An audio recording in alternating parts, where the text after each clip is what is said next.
Bonjour, vous écoutez Question Massage, le format express du podcast de Karananda. En moins de 7 minutes, en format interview pour un échange vivant et concret, obtenez des réponses à vos questions sur le métier, les formations massage. N'hésitez pas à poster vos questions en commentaire, peut-être que la prochaine réponse express sera pour vous. Bonjour. Alors aujourd'hui, on se penche sur Kirananda.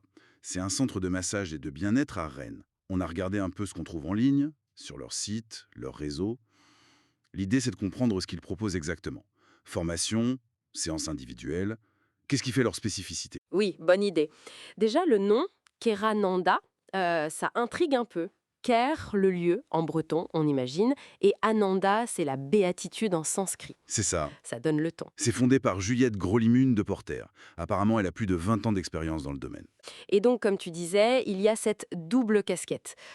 Organisme de formation d'un côté et cabinet privé pour recevoir des soins de l'autre. Exactement.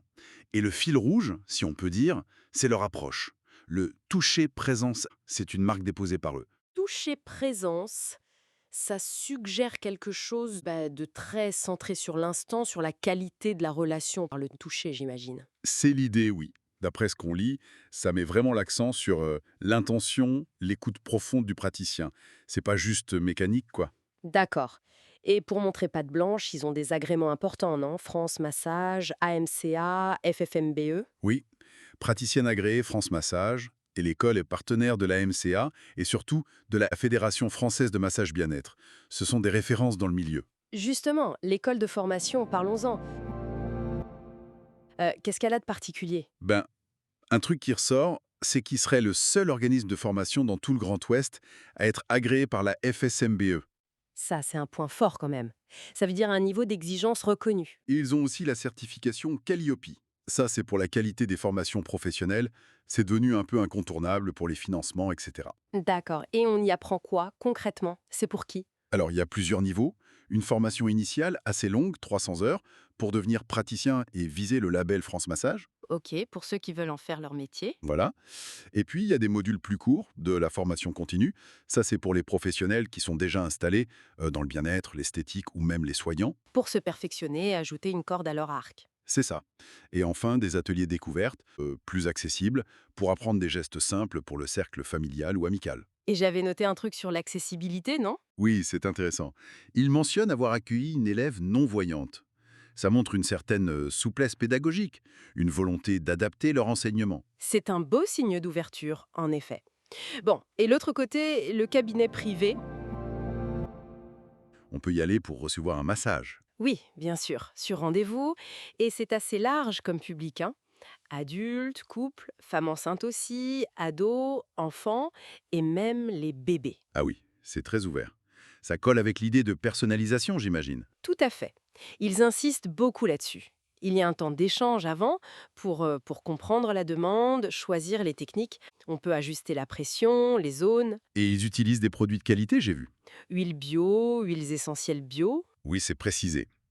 Et Juliette, la fondatrice, elle ne fait pas que du massage classique, si. Non, elle propose aussi d'autres approches, des techniques peut-être un peu moins connues du grand public. Oui, la trame, ce serait pour rééquilibrer l'énergie du corps. Access Bar, ça travaille sur des points sur la tête pour libérer des blocages mentaux ou émotionnels, apparemment. D'accord.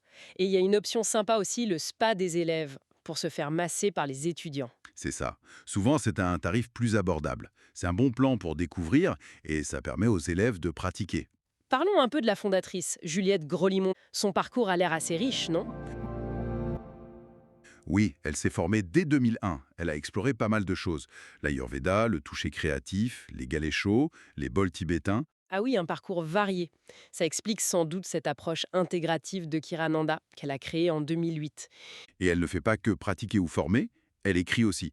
J'ai lu des livres comme Être zen pour mieux apprendre ou un autre sur les activités bien-être en famille. Tout à fait.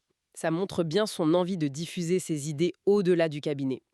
Le lien avec le bien-être des enfants, des familles, ça se voit aussi dans le public qu'elle accueille.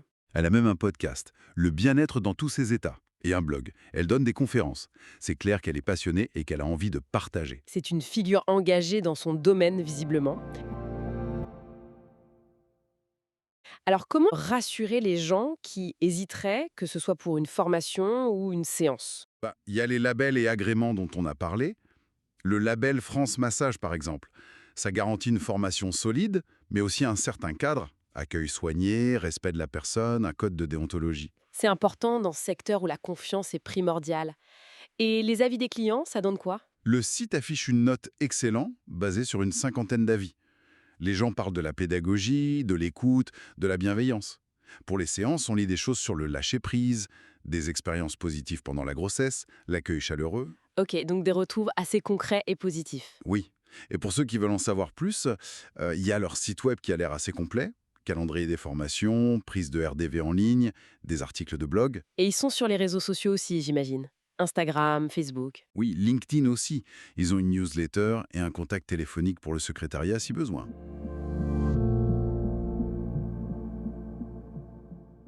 Bon, donc pour résumer, Care Ananda à Rennes, c'est vraiment deux pôles.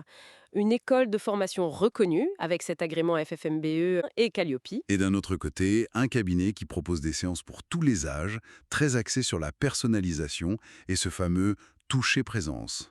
Le tout porté par une fondatrice qui a beaucoup d'expérience et qui est très active pour diffuser sa vision du bien-être. Exactement. Et ça amène à une petite réflexion peut-être.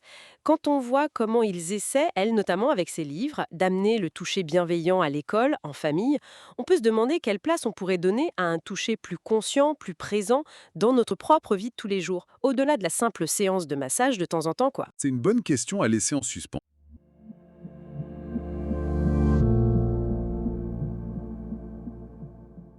Merci d'avoir écouté Question Massage, le format express du podcast de Karananda.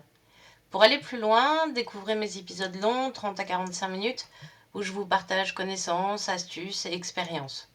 Vous pouvez bien sûr aussi me suivre sur les réseaux sociaux, et si l'épisode vous a plu, vous abonner, le partager. Je compte sur vous pour m'indiquer en commentaire vos questions, pour inspirer le prochain épisode de Question Massage, 7 minutes chrono pour faire le point. À très vite!